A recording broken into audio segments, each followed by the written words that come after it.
I really like Star Wars, so it is great to have minis available. My favourite were definitely Knight models, who did both 90mm and 32mm ones. FFG has had a couple of cracks at them. The first was Imperial Assault, which overall had been a bit woeful. They had oversized guns, soft detail, and they were not the cheapest. Now the range did improve with age, but it was never brilliant. Legion was next, and it was hyped pretty high, especially the quality of its minis. And they are a big improvement over Imperial Assault, but they still fall a little short. The thing is, FFG is awesome. L5R and the Star Wars RPG books are amazingly well done, but they cut corners sometimes with their minis, mainly in two areas, one being poses. Looking at the box art, and it's usually dynamic, action-based, and natural. Han Solo and Princess Leia fit this, but the mini for both is nothing like the art. Now having said that, they are a big improvement over previous years. The second issue is detail. This has been improved, but it is still a bit soft at times. Places like guns strapped to the backpacks. The scopes being round should only touch at one point, but the whole scope touches the backpack, which makes the scope seem square, not round. But I do have Jyn Erso on the desk, and her pose and detail is without a doubt very nice, so maybe they are listening to some of the criticism and raising the bar. Which would be really nice, because I want to love this line. Now having said that, the price is a factor. $30 for 7 miniatures makes them under $5 a mini, and in the realm of Reaper Bones. So if you look at it like that, then they are pretty good, and I might be being overly critical. The individual heroes come in at around 15. So while those are some negative points, overall I do enjoy them. They have made some very cool choices for releases, and some of the poses do need to be a bit more interesting, but mixed in with that is a variety of individuals and weapons. It's not the same mini 7 times, but 7 different ones, which is totally awesome. The Heroes packs are getting better, and the whole thing is a lot of fun. I am looking forward to new releases. Now this is probably one of the worst in the series, and it's not terrible by any means. This is, from my understanding, a set of 7 that featured in the core set, now released separately. Core sets are sometimes not great. They might be working out some issues, they might have rushed, and there is usually good value for money in the minis within.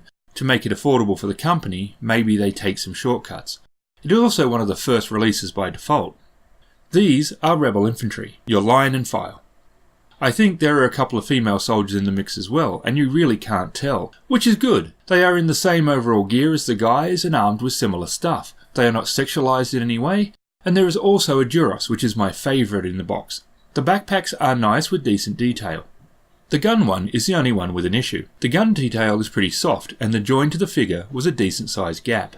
They are a hard plastic which does hold detail well, which is a little surprising as plastic figures tend to be of lower quality. The figures are multi-part but are pretty easy to build. They have a large tab on the end of each arm, which has a corresponding one on the mini.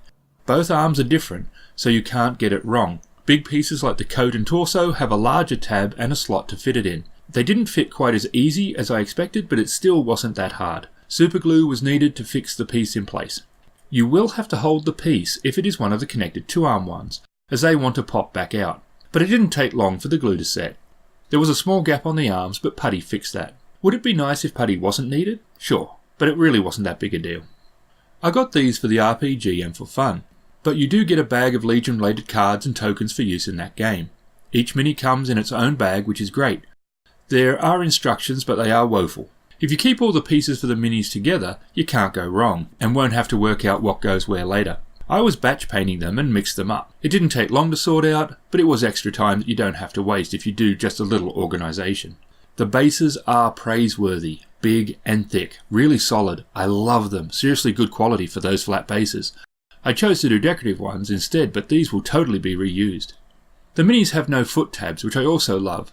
This makes changing bases a breeze and gives them a big footprint for glue, but I still suggest pinning them. If you're playing the game, they'll be moved a lot and pinning will give them extra strength. The detail for the face and coats is excellent, and there is a couple of mould lines in annoying places that have to be dealt with. The guns need some work and the pants are decent. I think the shortcuts are coming from it being in the base core set.